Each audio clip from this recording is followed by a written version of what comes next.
Okay, guys, we're going to take the first part of the end of World War One at this point. First off, as you're putting that title somewhere on the top of the paper, you can see that the New York Times front page on that day showed you the end of World War One. As you look closely, you can see that it was called an armistice, which is an agreement to stop fighting, the end of the war. Berlin was seized. There's a new chancellor in Germany. The old Kaiser Wilhelm gets out of Germany. He flees and so on. And the whole part of this lesson, or the central theme of it, is creating a new Europe. What is Europe going to do after World War One? This great, great war is finished with. Now, the first thing we're going to talk about is the Americans. We cannot start talking about the end of World War One before talking about the Americans. Now, remember, we're going to join the war very late. And by this time in the war, after all the trenches warfare had been being fought for all these years, all one side needed in this war was just a little energy, more weaponry, fresh bodies, fresh minds. And that's what the Americans are going to give to the Allies in World War One. So we're going to declare war on April 6, 1917, and then we're going to start sending troops to France by June of 1917. So it really was a quick mobilization of our soldiers as we were preparing to do this. Now, there's one good story that I like to start with, and it happens, ironically, on July 4th, 1917.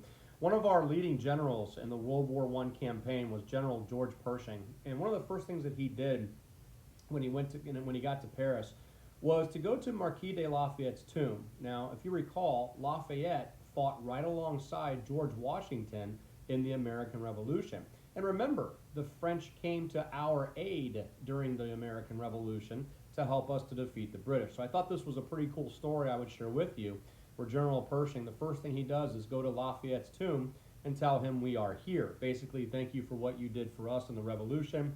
Now we're coming to help you. By July of 1918, 10,000 troops a day were being filtered into Europe, okay? So we had big numbers there. And by the end of the war, the Americans had given 2.5 million troops and 7.5 million tons of supplies. Now, like I said a second ago, all one side needed in order to finish this war really was troops, really was supplies. And the Americans are going to supply this for the Allied powers. Now, you did a nice job on your slides in the Americans in World War One. As you're looking at a couple of these images, our soldiers do not look too different than the German soldiers, then the French, the British soldiers that were fighting in World War One. You get to see these posters for the first time, which I saw these actually in your presentations that you did. So we're not going to spend too much time on this because you already did a pretty good job with your facts and everything in your battles presentation. Now, Woodrow Wilson, before the war ends, is going to have influence on this. Now, remember, we're going to join the war late. But Woodrow Wilson, our president, is going to be perceived by European leaders as he's going to play a pretty influential role. And he's going to start thinking about what are we going to do with the world after World War I is over with. So months before World War I officially ended, the world was preparing for it. And Wilson's going to give a little insight to what he thinks is a very important aspect of bringing peace back to the world. Now, Wilson, in this document called the 14 Points, and I'll just give you a couple of them, is going to say that, you know what, world, we don't need any more secret treaties, all right? The secret treaties and the secret alliances, we all found out how that's going to cause World War I. So it's very important that we take away all the secret treaties from the world. Freedom of the seas. Wilson told Europe that the Germans really, really did a lot of destructive stuff with their submarines. He said that in the 14 points that the world seas should be free to roam, not for fear of being blown up by a German torpedo or a German submarine. Freedom of the seas was a very important part of his 14 points. Now, reduce the armaments, all right? So he looked at the causes of World War I, and one of those causes was militarism. He noticed, and the world basically noticed, the destruction that the new technology on the battlefield brought. Reduce the number of armaments. If you reduce the normal number of armaments, you're pretty much going to try to keep the peace. Now, he also saw how imperialism was a cause of World War I and all of those colonial claims. So he said, let's get rid of some of those colonial claims. Let's get rid of imperialism, and we might be able to keep the peace around the world, being that those were the things that actually started World War I.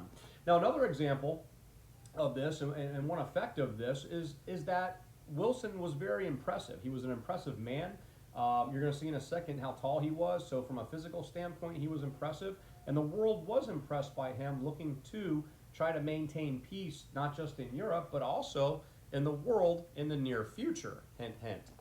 Now, let's transition into what actually happened to the Central Powers. So basically, I told you that one side's going to run out of gas, and that's going to be the Central Powers. Now, early on in this war, in May of 1915, now remember the war starts in 1914, Italy's gone, all right? So Italy is going to flip sides. They started as a Central Power, but they're going to join the Allies, and you Italians in the crowd, they're going to do the same thing in World War II. That's a story for another day. Now, we remember that because of the Russian Revolution in the spring of 1918, Russia was gone, all right? So that was a huge blow for the Americans. It was a huge blow for the Allies, all right, once the Russians left the battlefield. The Second Battle of the Marne, that last major battle of World War I, is going to happen in July of 1918. That was the last push that the Germans made, and that will be the last major battle of World War I, like we talked about in the battles activity. Bulgaria is gone, so a Central Power that joined a little bit later in September of 1918. They're going to leave the Central Powers. In October of 1918, Austria-Hungary is going to split, all right? And when Austria-Hungary split back into the single kingdoms, the countries that we have today of Austria and Hungary, there was only one country left, basically, in the Central Powers, and that's going to be Germany. So Germany had no decision. They had no choice, okay? They had to surrender. And if you can remember the number 11, you're going to remember forever the surrender, the day, the month, the year, and everything when Germans surrendered in World War I. November 11th, 1918, at the 11th hour on the 11th day of the 11th month in 1918 is when German surrender is going to happen. Now the images show you one of their high-ranking generals, Alfred Jodl, is going to sign the surrender, stopping all fighting. He brought an armistice, an agreement to stop fighting on that day in 1918. Now also on the right image you can see that there's a train car there. Remember that train car. That was where the Germans were forced to sign the surrender of World War I. Now, that train car outside of Paris is something that you will see again in a similar but different context. And when I talk to you about the train car that the surrender happened on World War I want you to remember it because we're going to see that same train car again in our near future in our lessons. Now, after the war, there was a lot of questions that needed to be answered, and there was treaties, and the main peace conference was called the Paris Peace Conference, okay? Now, at the Paris Peace Conference, there were 4 countries that took the lead: the United States, Great Britain, Italy, and France. They were called the Big Four, and they were led by the leaders of their countries, all right? So the English Prime Minister, David Lloyd George, there's to the left. Vittorio Orlando is there second from the left. Georges Clemenceau, the Premier of France, is there third from the left. And there's Woodrow Wilson. You can see how tall he was and what an imposing physical figure he was, not just socially, but also from a physical standpoint. Now, the Allies made treaties with the Central Powers, all right? So there were kind of secret treaties going on. So just what Woodrow Wilson didn't want to have happen, as far as no secret treaties according to his 14 points, secret treaties were still being made. So the Allies made treaties with the Central Powers, with Russia, with Japan, and with Italy too. Now, the main treaty that is going to end World War I is called the Treaty of Versailles. Now, that treaty is the specific treaty that was signed with Germany. That was a specific treaty that was signed with Germany only. Now, this Treaty of Versailles, made Germany the only Central Power.